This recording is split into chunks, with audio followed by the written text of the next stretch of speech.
집중 갑니다. 심리철학에서 끊어봐. 동일론은 끊어봐. 얘들아, 이 지문 어려우니까 조금 세부적으로 갈게. 자, 이 지문 뭐에 대한 이야기 하는 거야? 심리철학 얘기하려고 하는 거야. 자, 근데 뭐에 대한 심리철학 중에 무슨 론? 동일론이야. 이 동일론이 얘들아, 나중에 2026년 수능에도 또 나왔어. 요번 수능에 또 나온 지문이야. 이게 칸트로 바뀌어서 나온 거야. 동일론은 의식이 끊어봐.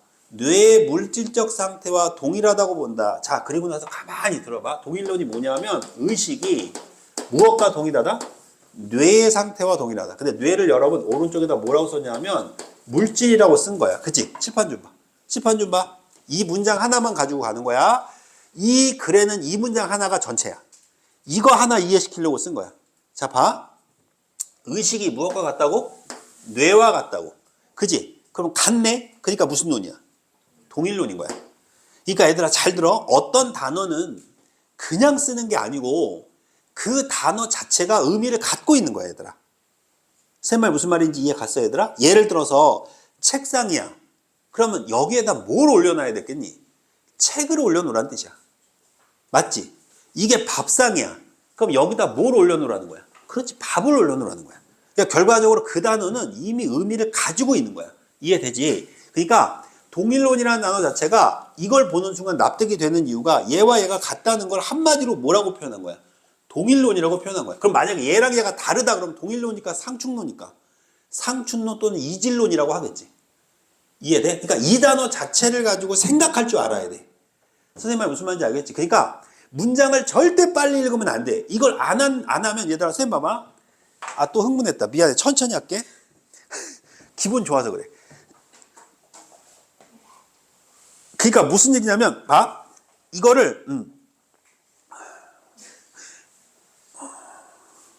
이거를 1월 말까지 선생님이 시키는 대로 천천히 읽는 사람과 1월 말까지 여러분이 원래 읽었던 대로 대충 빨리 읽고 푸는 사람하고는 하나도 차이가 안 나. 겉보기에 하나도 차이가 안 난다고, 진짜로. 그런데 이게 2월이 되잖아? 그럼 점점 격차가 벌어지기 시작해. 그럼 나중에는 못 따라잡어. 진짜로 못 따라잡는다니까? 얘들아, 나중에 봐봐. 이걸 정말 천천히 꼼꼼하게 읽잖아. 나중에 모의고사 볼 때 니네 시간 남아요. 내가 장담하는데. 남습니다. 지금은 80분에 45문제를 풀면 안 되고 얘들아. 160분에 45문제를 풀거나 500분에 45문제를 풀어야 돼. 무슨 말인지 알겠어, 얘들아? 모의고사에 들어가서 푼 거를 다 맞고 들어왔다. 다 맞고 왔다. 이 하성이가 예를 들어 45문제 중에 20문제 풀었어. 근데 20문제 다 맞았어. 이해돼? 그래가지고 50점 나왔다고 쳐보자고. 그럼 하성이 100점 맞은 거야. 왜냐하면 얘는 뭐만 잡으면 돼? 시간만 잡으면 된단 말이야. 근데 선생님이 같은 반 친구인데 내가 선생님이 같은 반 친구인데 같이 들어가다 나 40점 다 풀었거든? 근데 대충 푼 거야. 그래가 70점만 했어. 얘는 언제든지 30점 맞을 수 있는 거야. 왜냐하면 어디를 알아서 풀고 어디를 몰라서 틀린지를 몰라. 즉 자기가 어디를 못하고 있는지를 몰라. 못 고쳐요, 못 고쳐. 절대 못 고쳐요. 새 말 이해돼요? 그래서 국어는 절대 시간 재고 푸는 거 아니라고. 알겠지? 그래서 3월달 첫 모의고사 분명히 잘 보긴 할 건데 내가 사람마다 상태에 따라서 3월달 첫 모의고사 볼 때 2지문씩 포기시킬 거야, 내가. 상태 봐가지고 아, 얘는 메롱인데 그럼 뭐라 그래? 너 2지문 풀지 마. 나머지 다 풀고 와. 그럼 걔 무조건 80점 넘거든? 근데 45문제를 풀려고 덤비잖아? 걔 60점 맞아 옵니다. 왜? 풀 수 있는 것도 대충 풀거든. 이해돼요? 이거 절대 하시면 안 돼요. 쌤 알겠지, 얘들아? 꼭 명심해야 돼. 그러니까 제발 천천히. 자, 쌤 봐. 이게 이 지문의 전체라니까. 자, 동일론은 의식과 뭐가 똑같다고? 뇌가 똑같다고. 맞지, 얘들아? 그럼 우리가 의식하고 있는 건 얘들아 누가 하는 일이야? 뇌가 하는 일인 거야. 됐지? 머릿속에 인식됐지, 얘들아? 그럼 의식이라고 하는 건 인식이라고 하자. 여기 뒤에 지문에 나오니까. 이 의식이라고 하는 걸 쉬운 말로 안다라고 하자. 그럼 얘들아, 내가 뭔가를 알았어? 내가 이거 알았어. 누가 한 거야? 뇌가 알았다고 생각합니다. 됐지? 자, 이제 계속 갑니다. 그 다음 보세요. 이와 달리 눈치 까야 돼. 이와 달리 나왔어. 그치? 자, 그럼 위에 있는 말에 무슨 말? 반대말인 거야. 기능주의는 세모 쳐봐. 의식은 뭐다? 기능이다. 세모 쳐봐. 그래서 기능주의인가 봐. 맞습니까, 여러분? 왜 기능주의란 말을 썼냐면 의식이 뭐래? 기능이래. 서로 다른 물질에서 같은 기능이 구현될 수 있다고 주장한다. 무슨 물질? 서로 다른 물질. 얘들아, 이제 왜 다른이란 말 썼는지 알겠어? 그럼 물어보자. 뇌가 아니어도 맞습니까, 여러분? 뭐 할 수 있다? 의식할 수 있다. 이해됩니까, 여러분? 자, 그럼 동일론의 반대말은 무슨 주의였죠? 기능주의였죠. 자, 기능주의는 그러면 의식은 이꼬르 뭐다? 기능이다. 근데 이 기능은 얘들아 어떤 거? 다른 물질에서 가능하다. 맞습니까, 여러분? 뒤에 얘가 나오니까 미리 얘기할게. 로봇이 똑같이 아픔을 의식했다. 맞습니까, 여러분? 그럼 그건 똑같은 뭘 발휘한 거야? 기능을 발휘했다는 뜻이다. 이해됩니까? 그럼 그 로봇과 인간은 의식이 같은 거야, 다른 거야? 같다는 뜻이다. 이렇게 써놓은 거야, 지금. 이해됐어? 자, 갑니다. 집중하세요. 집중하세요, 여러분. 자, 그러면 이때 기능이란 설명해야지. 기능이 뭔지 모르니까 애들이. 어떤 입력이 주어졌을 때 끊어.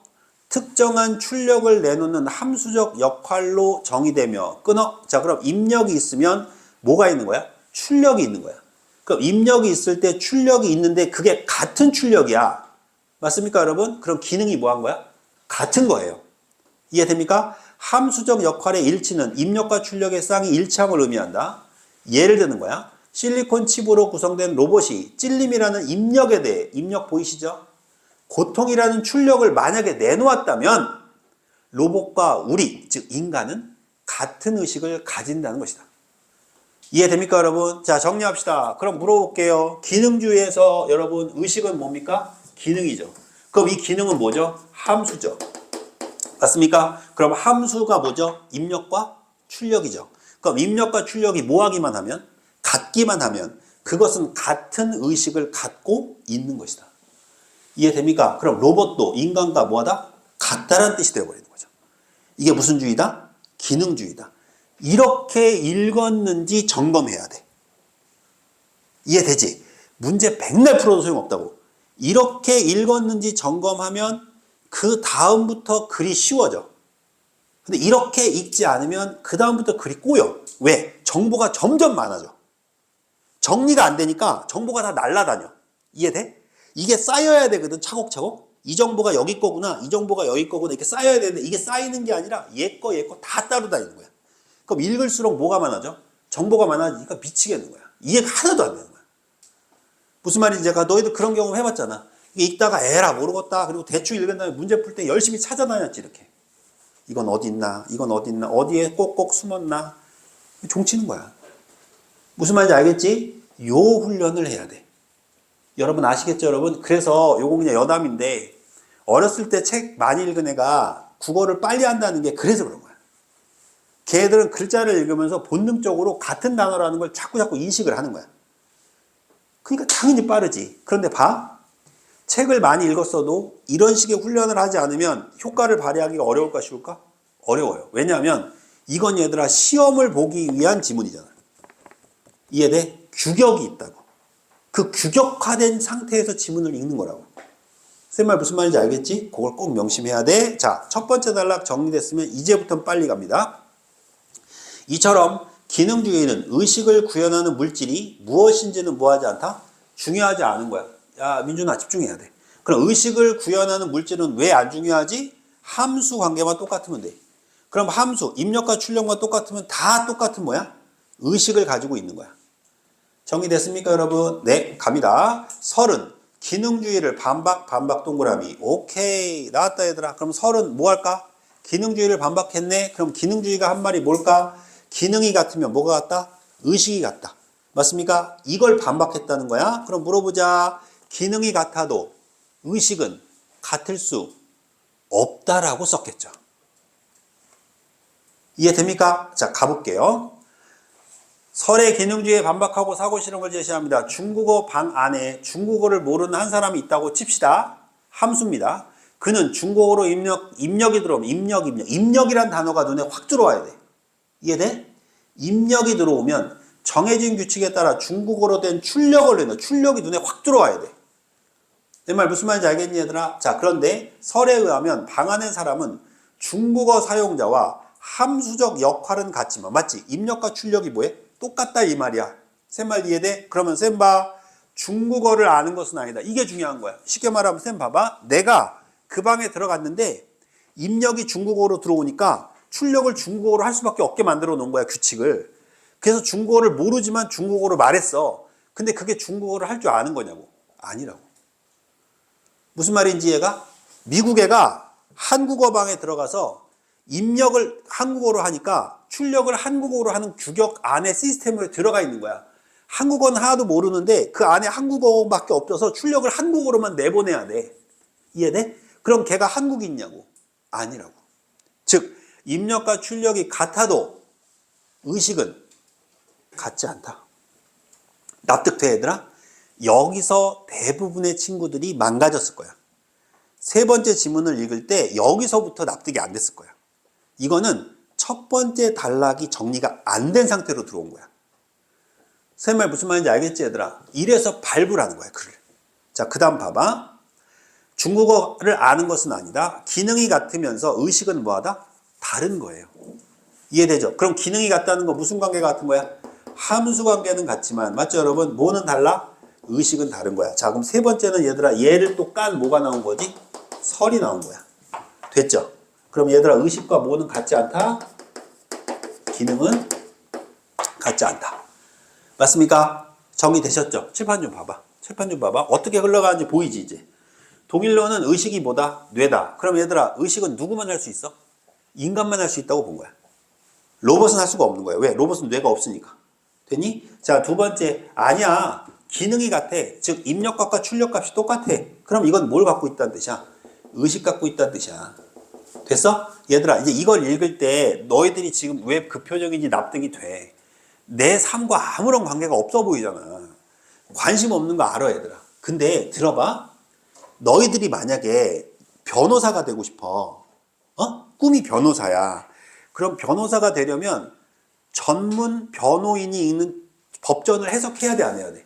읽고 해석해야 되겠지. 그럼 그 법전의 해석을 이해하려면 뭐가 필요해? 독해력이 필요해. 그걸 지금 배우고 있는 거야. 무슨 말인지 얘가 수도 없이 많은 글을 읽어야 된단 말이야. 공부는 기본적으로 글자를 읽는 힘에서 나오거든. 그러니까 그런 마인드로 읽어주면 돼. 그리고 또 하나는 이런 말 솔직히 우리 안 쓰잖아. 동일론이라는 말 써, 친구랑? 내가 동일론 쪽 관점에서 너랑 얘기를 좀 하고 싶은데 그 친구 멀어집니다. 그죠? 근데 이 말을 쓰진 않지만 이걸 언제 써봐? 국어 시간이니까 써보는 거야, 한번. 무슨 말인지 알겠지? 그러니까 그런 관점으로 좀 접근하면 좋겠어. 자, 그 다음 봐봐, 이제. 동일론, 첫 번째 단락이 있었죠? 기능론, 첫 번째 단락이 있었죠? 설, 두 번째 단락이 있었죠?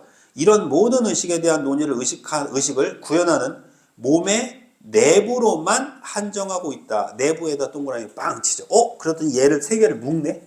그러더니, 야, 이 세 개는 다 뭐로만 가지고 있어? 의식을? 몸 안에서만 하네? 맞네? 보니까 봐봐. 의식이 뇌야. 몸이네, 이거. 맞습니까, 여러분? 오케이. 기능, 누가 해? 몸이 하는 거네? 근데 의식은 기능과 같지 않다. 그러면 몸은 있는 거야, 없는 거야? 있는 건데, 맞지, 얘들아? 이 기능이 의식과 같지 않다는 건 어디 안에서만 얘기하는 거야? 몸 안에서만 얘기하네. 맞아? 그래서 한 단어로 뭐라고 얘기했냐면, 몸의 내부로만 한정한다. 하지만, 보이시죠? 자, 쌤 보세요. 쌤 보세요. 이제 눈치 까야지. 이게 생각 독해야. 여기서 내가 밑줄 치고 뭘 써주잖아. 그건 빌어먹을 선생이라고. 니네 상상력을 다 조져버리는 거야, 그냥. 무슨 말인지 알겠어? 자, 하지만 나왔어. 내부의 반대가 뭐야? 외부지, 외부. 그럼 이제부터 무슨 얘기 나올까? 외부로 나오겠지. 의식을 무엇과 연결시킬까? 외부랑 연결시키겠다는 거야. 그걸 누가 보여주고 있는 거야? 하지만이 보여주고 있는 거야. 하지만이. 이해됐니? 자, 하지만 뒤에 뭐라고 써있어? 의식의 하나인 인지, 무엇인가 알게 된, 그냥 의식이라고 해. 몸 바깥에서 일어난 일과 맞물려 벌어진다. 이해됩니까? 바깥, 다른 말로 뭐? 외부와 맞물려 있다. 이해됩니까? 얘들아, 뭐야? 니네 좀 전까지 몸 가지고 얘기했지? 의식을 자꾸 몸하고만 연결시키네? 아니야. 이게 아니고 외부랑 연결되어 있는 거야. 이렇게 얘기하는 거야. 그럼 의식은 무엇과 연결되어 있는 거야? 외부랑 연결되어 있는 거야, 이 외부랑. 맞아요? 자, 예를 들어 볼게요. 쌤 봐봐. 길을 가다가 어떤 아저씨가 칼을 들고 쫓아와. 내부야, 외부야? 외부지. 그러니까 무서워 안 무서워? 무섭지. 의식이지. 칼을 들고 쫓아오는 모습을 보고 무섭다고 느낀 거야. 그럼 외부가 무엇과 연결되어 있는 거야? 의식. 왜 니네는 자꾸 내부로만 보니? 외부로 봐야지. 이렇게 얘기한 거야 지금. 어떤 느낌인지 이해돼? 아, 표정이 좀 알 것 같다는 표정이야. 너무 좋아. 여기까지 이해됐어? 오케이. 좀만 봐봐. 그 다음 봐.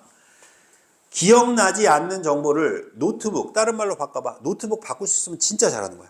외부. 그렇지. 이걸 노트북이라고 보면 안 돼, 얘들아. 그럼 얘들아, 쌤 봐봐. 노트북 말고 다른 거 쓸 수도 있을까, 없을까? 있어. 뭐 컴퓨터를 써도 되고, 나무를 써도 되고, 책상을 써도 되고, 아무거나 다 써도 되는 거야, 외부면.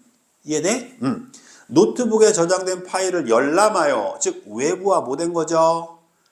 맞물려 벌어지는 거죠. 확인하는 것이 보다 한 예의다. 맞습니까? 그럼 선생님 봅시다.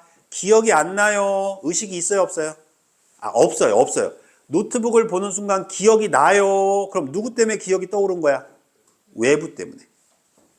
내 말 이해됩니까, 여러분? 이렇게 이해하세요 라고 글을 쓴 거예요. 진짜 중요한 거야. 생각하는 거야. 로렌지의 무슨 이론? 확장인지 이론은 이를 설명하는 이론이다. 얘들아, 뒤에 보지 말고 잠깐 생각해봐. 이제 왜 확장인지 알겠어? 이제 이 단어 왜 썼는지 알겠어? 외부잖아. 그러니까 확장이지. 그러니까 확장인지 이론이라고 쓴 거야. 재밌지? 재밌어야 돼, 이게. 아니, 대답은 그렇게 하고 싶은데 지금 옆에 친구 때문에 못하는 것 뿐이잖아, 지금. 말하고 싶잖아, 너희들도. 와, 진짜 재밌어요. 그런데 그 말을 하면 옆에 있는 친구가 개새끼 아까봐 말 못하는 거 아니야. 이게 국어야. 알겠어? 이해됐지? 자, 그럼 확장인지 이론은 얘들아 어디로 가는 거니? 외부로 가는 거다. 외부. 얘는 확장이야. 선생님 지금 잘 찍고 있죠? 요 글씨 들어와야 돼요. 자, 그 다음 봅시다. 그에 따르면 그가 누구야? 로렌즈. 인지과정의 주체에게 심적 상태가 인지과정은 주체에게 심적 상태가 뭐 하는 거다? 생겨나게 하는 과정이다. 심적 상태에다가 동그라미 빵 쳐볼까요? 그럼 인지과정을 다른 말로 무슨 상태? 심적 상태. 기억이 뭐야? 심적 상태. 믿음이 뭐야? 심적 상태. 그게 뭐야? 심적 상태. 됐지, 얘들아? 자, 그럼 우리한테 얘들아, 외부는 뭘 일어나게 하는 거야? 심적 상태를 일어나게 하는 거야. 심적 상태에선 어떤 것에도 의존함이 없이 주체에게 의미를 나타낸다. 맞습니까? 자, 그럼 물어봅시다. 마음에서 일어나는 기억이나 믿음은 얘들아 어떤 것에도 의존함이 없이 누구에게 일어나? 나에게 일어나는 거야. 나에게. 맞나요? 예를 들어 무언가를 기억하는 사람은 자기의 기억이 무엇인지 알아보기 위해 아무 것에도 의존할 필요가 없다. 자, 쌤 보세요. 여러분 집 한번 떠올려 보세요. 떠오르죠? 아무에게도 의지한 적 없죠.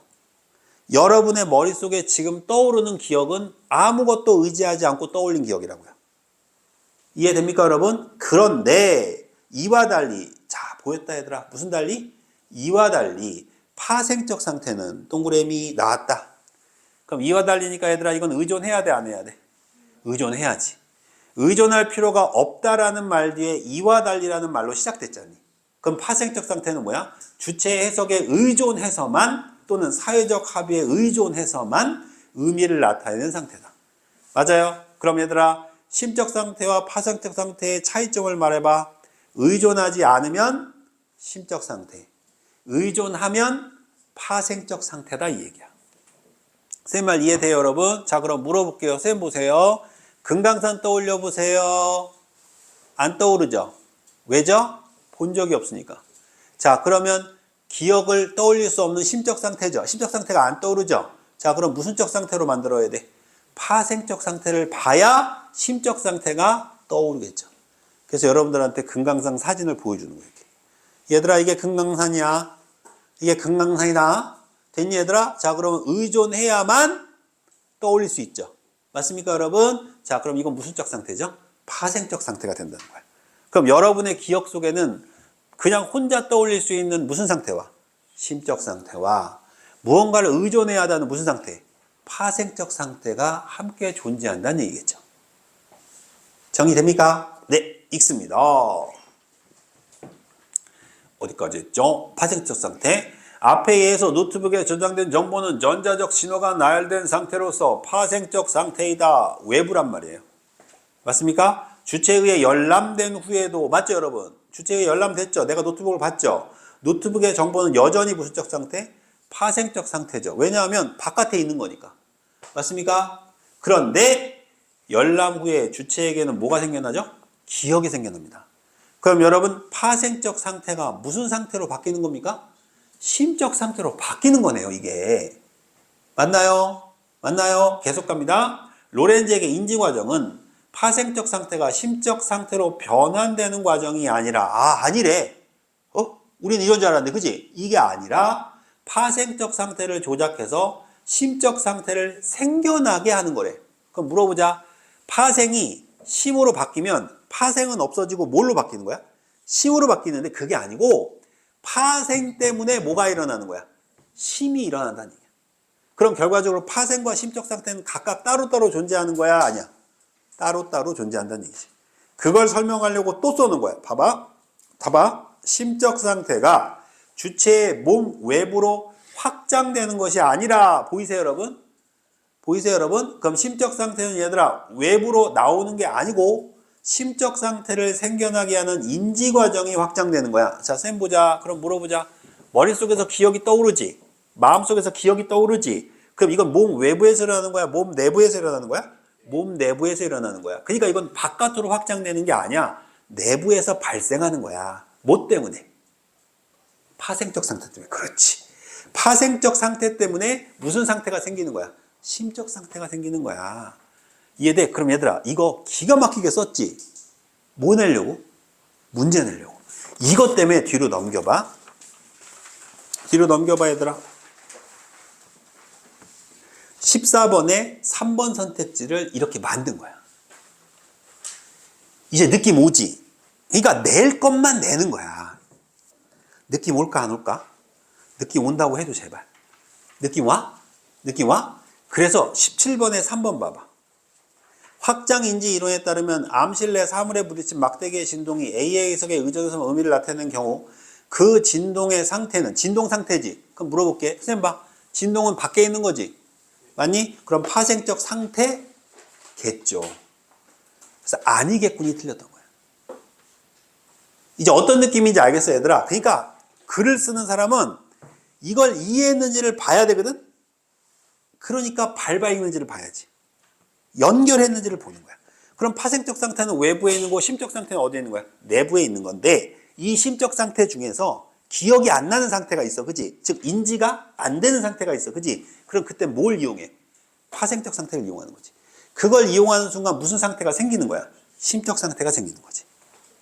이해됩니까 여러분? 이렇게 해서 몇 번과 몇 번이 14번과 17번이 이렇게 만드는 거예요. 여기까지 무슨 말인지 이해 갑니까 여러분? 여기까지 이해되셨나요 여러분? 네? 자, 앞으로 또 넘겨보아요. 잘하고 있어. 자, 그래서 심적 상태가 생겨나게 인지과정이다. 이러한 확장된 인지과정은 인지 주체의 것일 때에만, 다시 말해주겠대. 환경의 변화를 탐지하고 무슨 상태? 파생적 상태. 그에 맞춰 행동을 조절하는 주체와 통합되어 무슨 상태? 심적 상태. 있을 때에만 성립할 수 있다. 맞습니까 여러분? 네. 즉 로렌즈에게 주체 없는 인지란 있을 수 없다. 다시 말하면 쌤 보자 얘들아. 인지는 뭐가 있어야 한다? 주체가 있어야 돼. 왜? 주체는 뭘 떠올리니까? 심적 상태. 그렇지. 아이고 잘한다. 근데 그 심적 상태가 혼자 일어날 때도 있고 혼자 일어나지 않을 때도 있어. 내부에서 일어날 때도 있고 외부에서 일어날 때도 있어. 그렇지. 이제 이 말 왜 썼는지 알겠어? 야, 니는 자꾸 왜 몸만 얘기해? 외부도 있어. 맞아? 확장해. 근데 내부에서 안 일어난다는 얘기가 아니야. 내부도 일어나. 근데 외부도 일어나. 이해돼요? 이렇게 쓴 겁니다. 이제 여러분들 좀 후련하세요?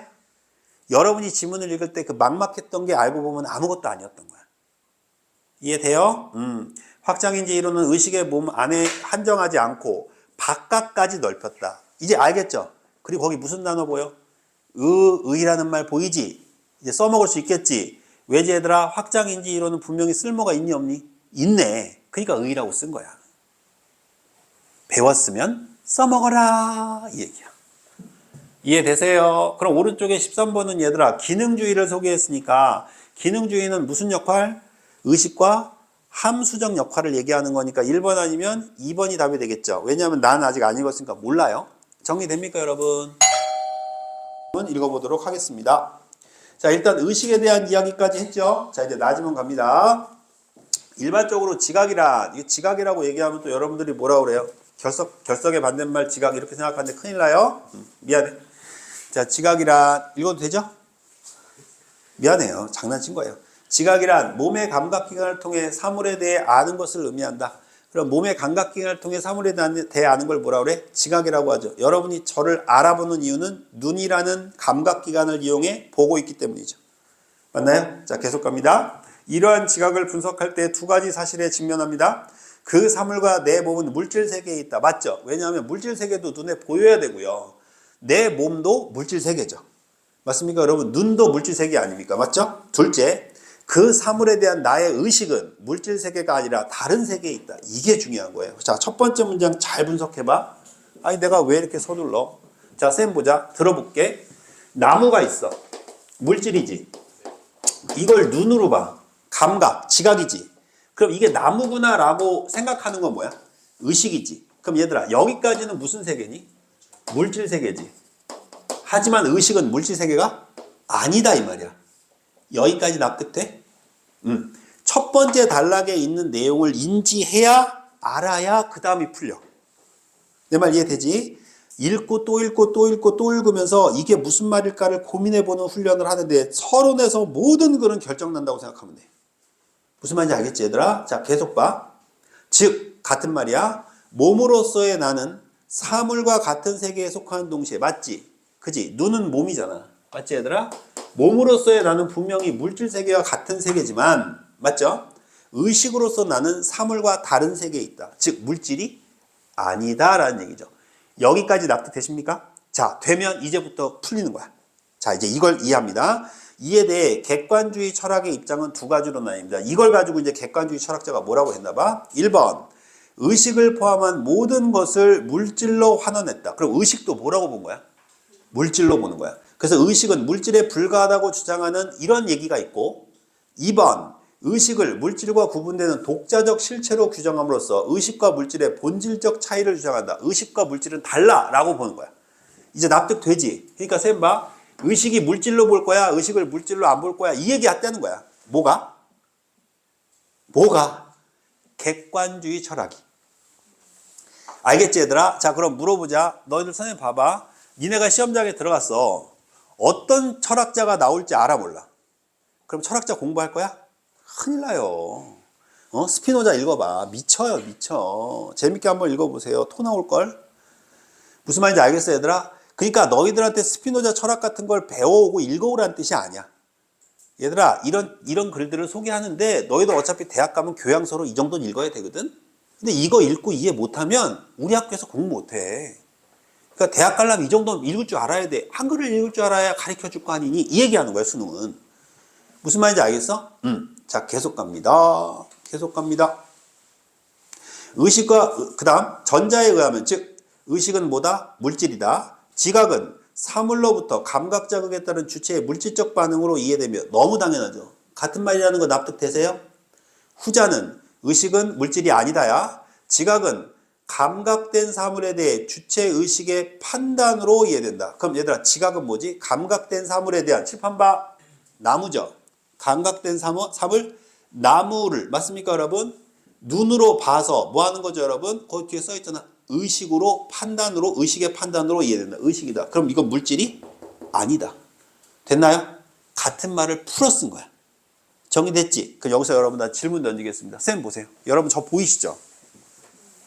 저를 누가 보고 있습니까? 자, 아연아, 쌤 보이지? 선생님을 누가 보고 있니? 네 눈이 보고 있니? 너의 의식이 보고 있니? 의식이 보고 있어? 걔는 어디 있니? 아연아, 화내지 말고. 그 의식은 어디 있니? 그래. 내 안에. 내 안에 있지. 맞아. 내 안에 있어. 그 내 안에 있는 그 너는 누구니? 저요. 그 저가 누구야? 나. 그래. 그 나가 누구냐고. 이걸 의식이라고 한다고. 자, 아연이가 당연히 설명 못하지. 왜? 눈에 안 보이거든. 안 보이거든. 무슨 말인지 이해가 얘들아? 그 다음 봐봐. 뭐라고 돼 있나 봐. 어우, 너무 재밌다. 어디까지 했어? 이처럼 이제 다 한다. 양자 모두 주체와 대상의 분리를 전제하고, 맞지? 양자 모두 주체와 대상이 분리된 건 맞지? 맞습니까, 여러분? 봐봐. 양자 모두 나무나 눈이나 의식을 물질로 보거나 물질이 아닌 걸로 보거나 어차피 주체하고 물질을 서로 뭐 한 건 맞아? 분리시킨 건 맞잖아. 이렇게 분리시키고 전제로 지각을 이해하는 건 맞는데, 주체와 대상은 지각 이전에 뭐한다? 이미 확정되어 각각 뭐한다?